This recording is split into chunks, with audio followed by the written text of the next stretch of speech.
Hey everybody, Dr. Rick here dropping in once again. I told you I'll be coming back and it's going to be a lot more content this week. There's a lot to cover. I'm going to do it in the best and most effective way that I can. But I'm here again to talk about some breaking news and something that came across my table concerning the last video, my desk, the last video that I did wasn't about me and the video, but it was about the topic and just watching how people are fleshing it out. And it goes to something that I've consistently talked about. So I'm going to talk about those two things. First and foremost, let me remind you that we are in the midst of a fundraiser. If you know the work that we've done over the years, then you know we need your support. How you can support us is going to be in the description box. No matter what platform you're looking at, the post box, description box, however you want to put it, where the content, the written content is going to be at the top of that box. For those of you who are new coming to the channel, new in your awareness of who I am and the Odyssey Project and what we do, there's a link to the organization's official website. You can go on there and you can go back and search years of what we've been doing, what we do, and how we do it. You can look at the tons of research I've done, the uh, written content, position papers where we fought against certain things in certain places. One in particular is the disproportionality of special education referrals for young Black males and how it impacts those young Black males.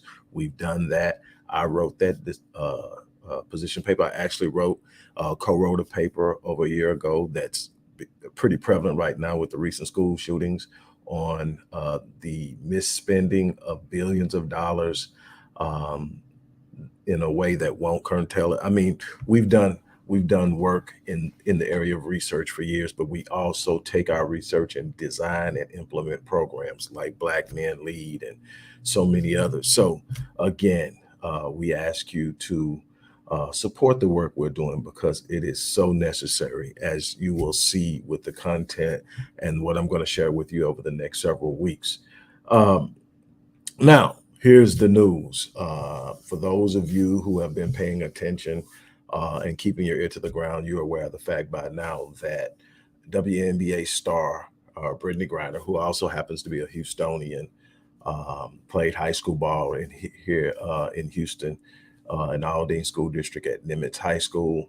Um, also played ball in Russia and was detained at the beginning of this year. I want to say January or February, because her backpack had a vape that had, I want to say, hemp oil in it or something like hashish or something like that, that was supposedly banned and not allowed and illegal in Russia. And her bag was searched and she was detained. She's been detained ever since. Her trial starts this Friday in Russia. The news is, though, that during a hearing today, I'm assuming it was today based off of what I looked at, during a hearing today, uh, the council judge, or however it works over there, ruled that she has to be detained an additional 6 months to give the trial time to play out and a verdict to be rendered, and if necessary, a sentence to be assessed. And so she's looking at right now probably another 6 months minimum. And the reason that I am mentioning it, I don't really get off into a whole bunch of people who know me know I'm not real big off into sensationalism. I'm not big off into celebrity chasing, but I am big off into paying attention to how things align with what we're dealing with in the world in reality, how we can use things as a teaching moment. This is a huge teaching moment because this is one of the biggest names in basketball, probably the most dominant player in female basketball in recent history. And she has been detained for close to 6 months and probably will be detained another 6 months.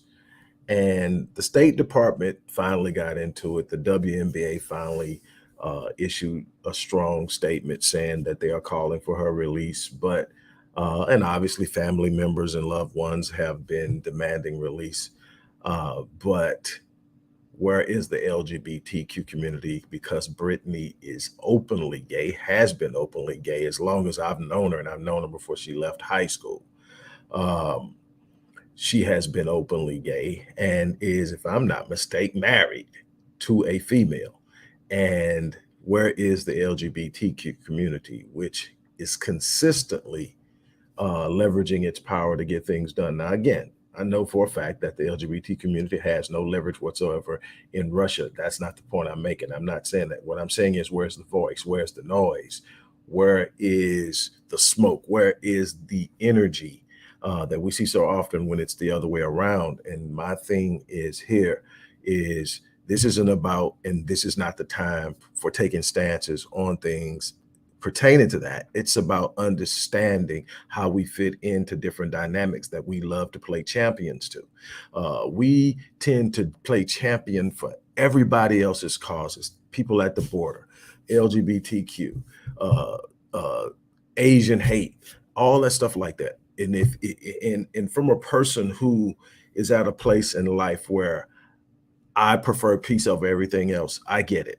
I am not a person that believes in harming people for no reason. I'm not a person that believes in mishandling or mistreating someone because they differ in you in philosophy, in lifestyle, and things of that nature. I believe you have a right to say what you believe in and stand on it. I don't think anybody ought to be able to bully and push you off of it. And I believe that people ought to be able to disagree and still love one another, because there should be some common ground. Doesn't mean I have to approve what you do, and I will not say I approve of something I don't approve of for the sake of getting along. But I don't have to approve of everything to love you and to care about you. But what I'm looking at and what I have a problem with is the lack of noise and push. Because see, what you have to understand is, and what people aren't looking at is, even in Russia, there are gay people.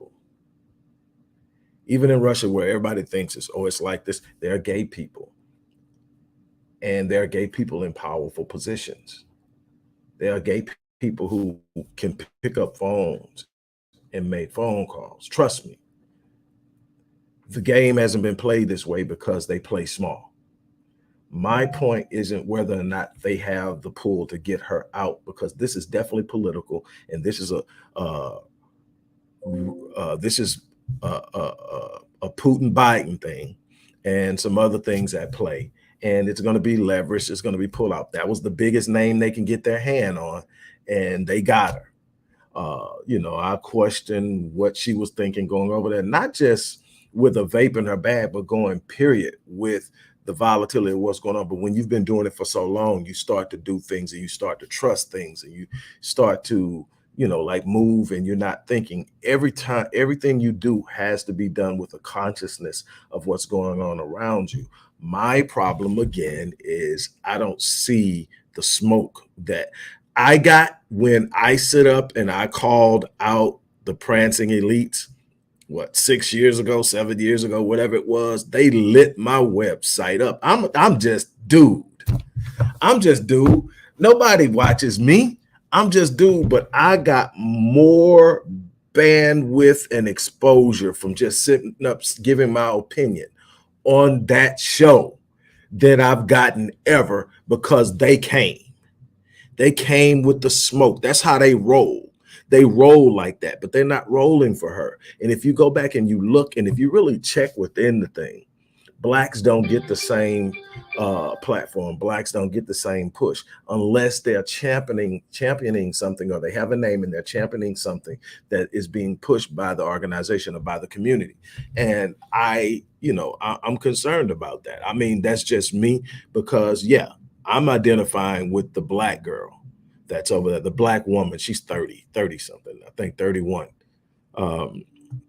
But I'm identifying with that, and I'm looking at how we consistently champion other things, and we always end up left out when it's time for everybody to jump up and come run to our rescue. We need to start really understanding how things operate and move as far as that goes. I'm gonna leave it at that. As far as that goes, there's so many other things that I could look off into and talk about, but I'm going to save it. I'm putting all this together, and I'm gonna try to make it make sense over the next 3 weeks. Now, I just did a video maybe an hour or so ago about two young ladies in a fast food restaurant or something like that in Atlanta, where they put too much mayo on somebody's sandwich and it can't turn to a disagreement, and the person shot two female workers, killing one. And then another where there was a domestic dispute between a black man and his lady, and he shot and killed her in broad daylight while another black man filmed it from a window. And the discussion was simply, we have a problem in that area. And I'm gonna tell you why we are going to have a problem solving the problem. It's because everybody is hypersensitive about their struggle. Whenever you talk to black men about what black women are going through, there's this immediate offense that some kind of way acknowledging what black women are going through means that they're not going through something, and vice versa. Whenever you talk to a black woman about what black men are going through, they feel like you are dismissing what they're going through. So what happens whenever these conversations come up is nobody's listening to what the other side is saying. They're defending their position, because guess what? Everybody's been hurt. Everybody's been shorted. Everybody's missing. We're black. Everybody's been hurt. Everybody has been mistreated. Everybody's going through something. Everybody came from something. And the problem is they've got us so turned in towards against one another that the moment we hear somebody talking about what they're going through, we immediately interpret it as, you're dismissing what I'm dealing with and I'm not going to have it. So now I just watched it. That's why I'm on here. I just watched it. A simple post, nothing but facts. Somebody's offended and they come on and they rip that up. And next thing you know, everybody's going at each other. And now it's insults being hurled and nobody's talking about the facts. The facts are black girls are dying. Yes, black men are dying too. Black men are being discriminated against in the workforce. Black men are definitely more likely to be killed by law enforcement. Black men are going through a lot. Black women are dying. And unfortunately, the statistics tell me that 9 times out of 10, when a black woman is murdered, she's murdered by a black man. Now, black men are dying too, but they're also being murdered by black men more than they are white men. Matter of fact, 94% of all black murders are committed by black people. So that's a problem. No matter how you look at it, no matter how you shape it, what are we going to do about the problem? Sitting up and talking about what happened to me instead of hearing what happens to you doesn't change anything. It's just two people yelling. It's the same thing I tell anybody in a relationship. If you're sitting up, the moment you start to argue, it's time to shut it down until people calm down. Why? Because nobody is in the middle of the argument to understand. People argue to win. I'm not trying to understand when I start arguing. I'm trying to get my point across. I'm trying to win. And so I'm not hearing what you said. And if I'm not hearing what you're saying, I can't get to why something matters to you. The problem is, as long as we're divided, we are defeated. The number one tool that has been used against us over the last 50 years is division. We're going to get them to see themselves distinct from one another. The black man on one side, the black woman on the other side. Initially, it's just about I'm standing up for me because nobody is. It's not yet turning against them yet. It's just I'm looking out for me. Nobody's looking out for me. Then eventually, the more you feel alone, the more you feel alienated. Then you start saying the reason you feel that way is them. Now, don't get me wrong. We got reasons to feel certain ways about one another because we have not been right by one another in many different ways. That's the truth. See, we don't want to talk about incest. We don't want to talk about childhood sexual abuse. We don't want to talk about how many children are left in the home or why they're left in the home or whose it is, because it's not just one side's fault. We don't want to talk about that. So there are all these enemies within that we need to deal with that we don't want to talk about. So there's all those things. I said it in the previous video. As long as we don't deal with the enemy within, we're going to always have problems trying to defend ourselves from the enemies without. Why? tells us in the African proverb that if there's no enemy on the inside, the enemy on the outside can do us no harm. When you have no enemy on the inside, you're strong, you're anchored, you're together, you're moving in the same direction. Nothing can infiltrate and disrupt, because things infiltrate and disrupt from me. Think about, how was the Black Panther Party destroyed? How was the Black Nationalist Party destroyed? It was disrupted from inside. How did they get to Fred Hampton? From the inside. How did they get the map? From the inside. How did they get the map? From the inside. All of these things that we see, whether it's one individual, whether it's an entire organization, it's the inside. If they can sit up and infiltrate, they can disrupt. If they can disrupt, they can dismantle. And when they dismantle, we are left with what we started with, absolutely nothing. We are going to have to acknowledge that we're both hurting. We're going to have to acknowledge that there are some trust issues. We're going to have to acknowledge that there's animosity, but we're going to have to understand we need each other. I don't care how much it hurts, you need each other.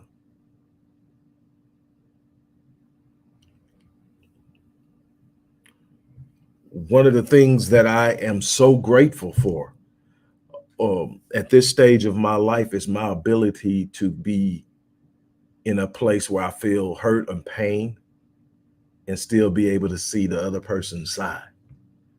To feel that, you know, a certain way and still care about what the other person is feeling. You can be right or you can be better. Sometimes being right doesn't mean being better. It doesn't mean that you deny where you're at. It means that some kind of way we've got to get past it so that we can be better. And we've got to get to a point to where we can heal. So it means some acknowledgement, but sometimes you've got to acknowledge somebody else for them to acknowledge you. If your first move is when they say something is wrong with them, is to say, well, this is wrong with me, so what? This happened to me.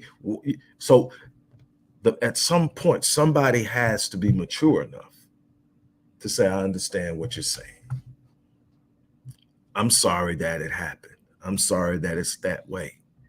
And actually mean it. I don't have to understand or feel what you feel, but I do need to give validity to your complaint. I do need to give validity to where you're at and what you're going through. I do need to acknowledge that where you're at and how you're seeing it is real to you. And at the end of the day, that's all that matters. How I see it doesn't matter, because I'm not living in your shoes. No matter how it may feel, how I may feel, or how I may see it or interpret it, if I'm going to ever help you, help me, meaning I've got to help you first, then I'm going to have to acknowledge what you're telling me. And I'm going to have to find a way to work with it, even though it may not be my reality. That's a problem that we're having in the community, is everybody wants everybody to be where they're at. Nobody wants to understand what somebody else is going through. We don't have that connectivity that we had. Man, if we had the connectivity and the energy of the civil rights movement with the knowledge we have now of how to empower ourselves, we would be really dangerous. But they knew that. That's why they created the division. See, we had the collectivity, but we were misdirected. We were trying to integrate and give them our money, integrate and patronize them, integrate and give their economy a boost. And now that we have an understanding and a more driven desire to be our own and own our own and have our own, now we don't have the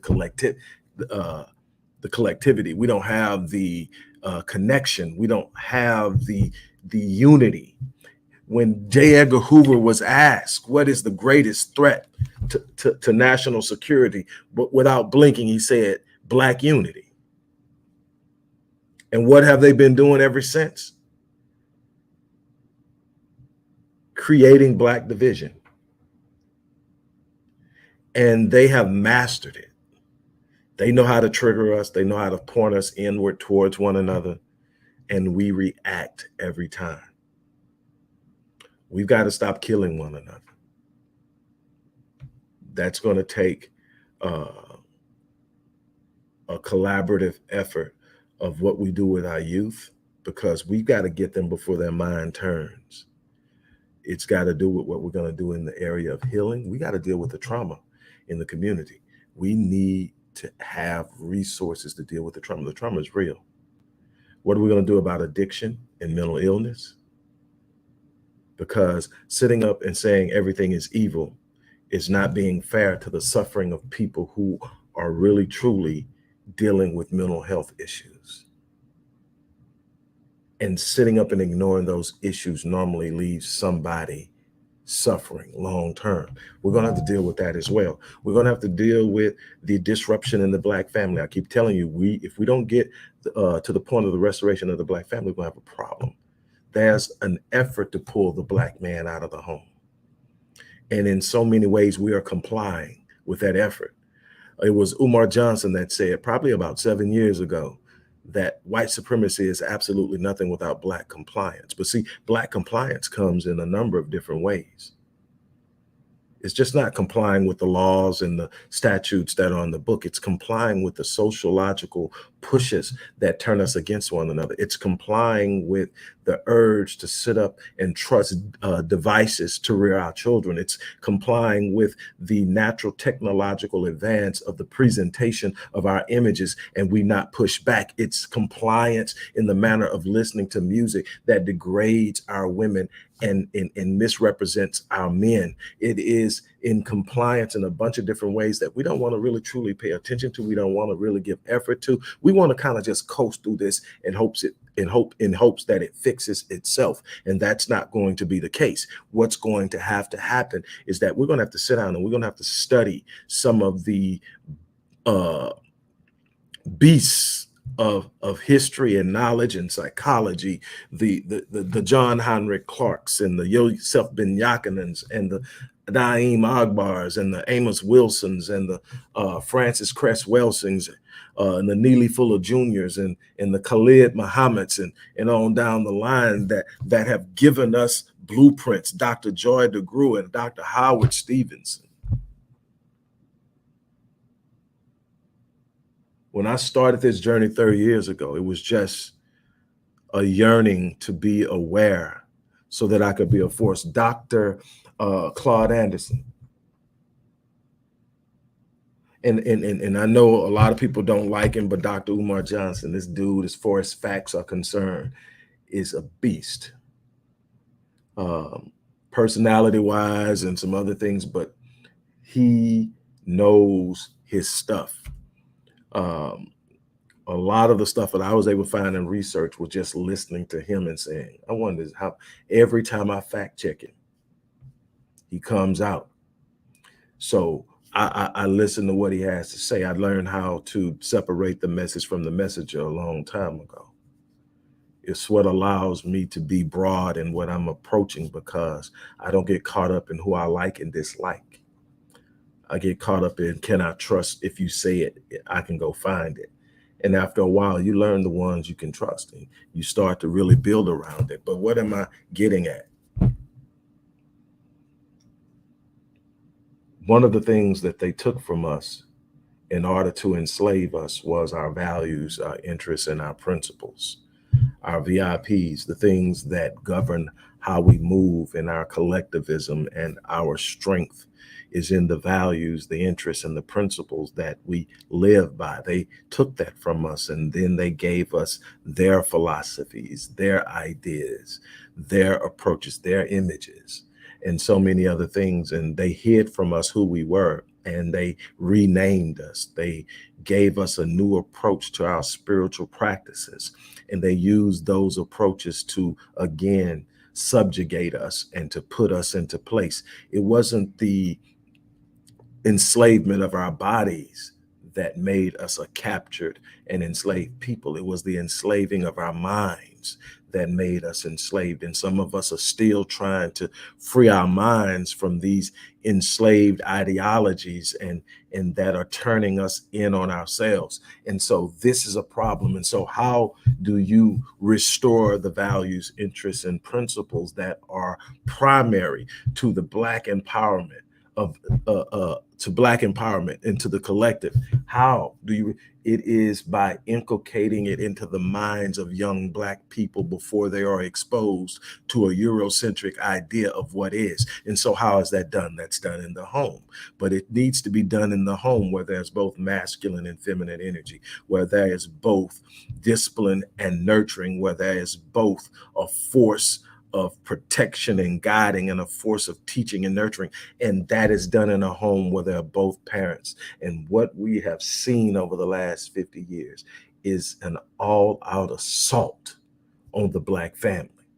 Because if we disrupt the Black family, not only do we disrupt the natural course of the teaching and inculcating of values, interests, and principles that serve our people, we also implement negative forces that cause disruptions in the development of the minds and the ability of those young children to excel when they become adults. It's called adverse childhood experiences. One adverse childhood experience is the parent separating, neglect, abuse, sexual, physical, mental, emotional, parents being addicted. And guess what? When you're in a situation where poverty is the big thing, where you've got literally a huge percent, 20% of your population is living below the poverty line. But let me explain to you what the poverty line is as it is explained by economists. See, the poverty line isn't what you would think it is. The poverty line for one person is $12,788, somewhere along in that line. 12,700. Who can survive on $12,780 right now? But that's the poverty line for an individual. For a family of four, it is 27,000. What family of four can survive on 26? So the poverty line is now, you know what's scary about that poverty line isn't just that it's that low, it's that 20% of Blacks are living at it or below it.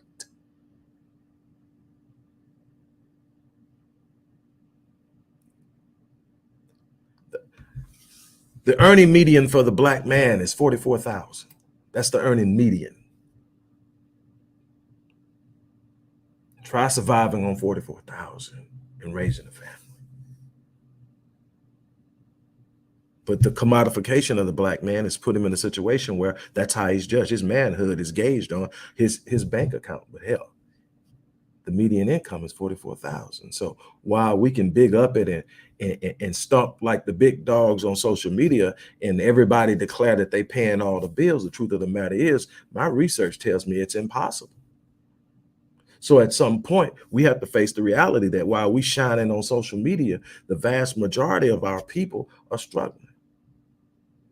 And then those of us who may be doing better are too busy lauding it over the people who aren't. We too busy trying to stomp and show how we better than everybody else instead of reaching down and pulling more people up and teaching them. We too busy trying to sit up and prove we're better than the other dude so we can get the girl.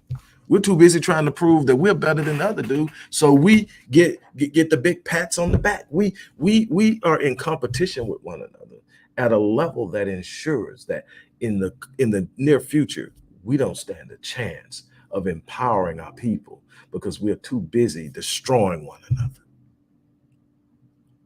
That's the reality of it. That's the things that will, and you want to know why it's taking me so long to come back to this and talk about this on a regular basis?